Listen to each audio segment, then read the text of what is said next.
خرج ابن عمر مرة في نواحي المدينة هو وأصحاب له، فوضعت لهم سفرة طعام، فرأى ابن عمر رضي الله عنهما راعي فقال: هلم إلينا.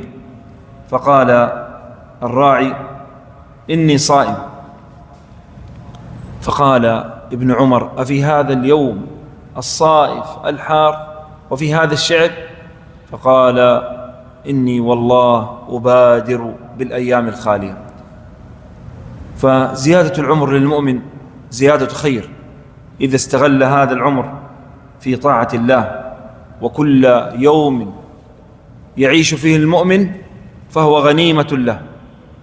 قال ابن حجر رحمه الله: الحياة يتسبب بها العمل، والعمل يحصل به زيادة الثواب، ولو لم يكن إلا استمرار التوحيد فهو من أفضل الأعمال. لو أن الإنسان لا يستطيع أن يعمل لمرض أو كبر سن، لولا بقاؤه فقط لاستمرار التوحيد الذي يحمله هذا المؤمن فإن ذلك من أفضل الأعمال.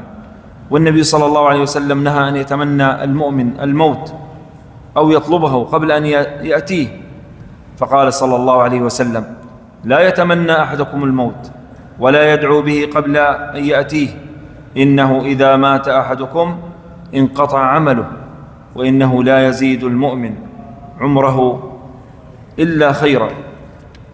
وفي استمرار الحياة فرصة للتوبة والأوبة والرجوع إلى الله عز وجل. قال النبي صلى الله عليه وسلم: لا يتمنى أحدكم الموت، إما محسنا فلعله يزداد، وإما مسيئا فلعله يستعتب. قال ابن حجر رحمه الله: يستعتب يعني يرجع عن موجب العتب، يعني يتوب